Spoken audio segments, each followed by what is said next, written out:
تا حالا کسی رو دیدی که میگه من فقط 5 ساعت میخوابم ولی سر حال و پر انرژیم؟ بعد تو 8 ساعت میخوابی و بازم صبح مثل آدمی که از زیر تانک رد شده بیدار میشی؟ خب، بیا ببینیم چرا این اتفاق میفته. مورد اول، کیفیت خواب مهمتر از تعداد ساعته.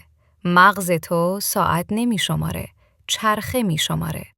خواب ما از چرخه‌های 90 دقیقه‌ای تشکیل شده. تو هر چرخه هم چندین مرحله وجود داره، ولی 2 تاش مهمترن. خواب عمیق، جایی که بدنت تعمیرات اساسی میکنه، عضله‌ها رو ترمیم میکنه، سیستم ایمنی رو تقویت میکنه، هورمون رشد آزاد میشه. خواب رم، اینجاست که مغزت احساساتو مرتب میکنه، خاطراتو ذخیره میکنه و خلاقیتتو تقویت میکنه.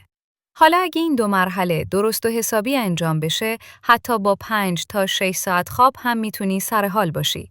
ولی اگه خوابت مدام با نور گوشی، کافئین، استرس یا بیدار شدنهای ریز ریز قطع بشه، تو وارد خواب عمیق و رم نمیشی.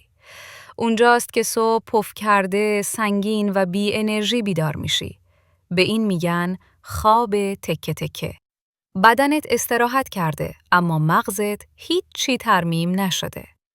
مورد دوم، هر روز 1 ساعت مشخص بخواب و بیدار شو. بدن تو 1 ساعت داخلی داره به اسم ریتم شبانه روزی. وقتی هر روز 1 ساعت تصادفی میخوابی و بیدار میشی، مغزت هنگ میکنه و نمیفهمه کی ملاتونین ترشح کنه. ولی اگه مثلا همیشه 11 شب بخوابی 6 صبح بیدار شی، مغزت یاد میگیره و خودش قبل خواب ملاتونین میریزه.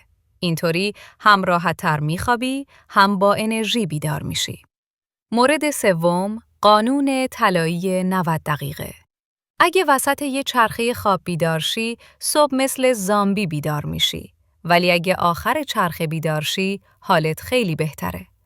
پس به جای هر چند ساعت شد بخوابم، خواب تو روی 4.5 ساعت، 6 ساعت یا 7.5 ساعت تنظیم کن. همین یک کار کوچیک زندگی تو عوض میکنه.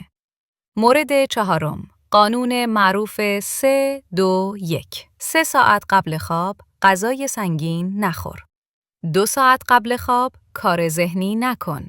کار، درس، فکرای استرس‌دار. 1 ساعت قبل خواب بدون گوشی.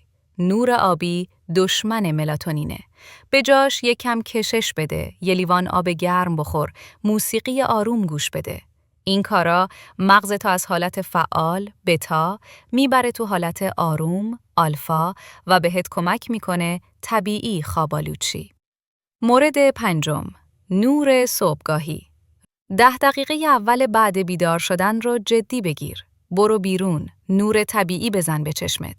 این کار سروتونین رو فعال میکنه، حالتو خوب میکنه و تمرکزتو بالا میبره. مهمتر از همه، ریتم خواب بدنت رو تنظیم میکنه.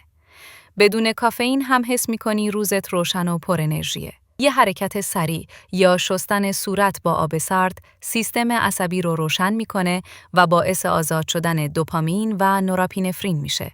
تو چند دقیقه مغزتو پاک میشه و مه‌آلودگی صبح از بین میره. تغییر طرز فکر. اگه فکر میکنی خواب یعنی تنبلی، سخت در اشتباهی. آدم‌هایی که خواب رو کم ارزش میدونن همیشه بیشتر دچار استرس، فرسودگی و نوسان خلقی میشن. خواب ضعف نیست.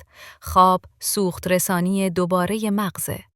وقتی مغزت استراحت کرده باشه، تمرکزت برمیگرده، حال و هوات خوب میشه و تصمیم گیری‌هات خیلی بهتر میشه. پس فقط بیشتر نخواب، باهوشتر بخواب.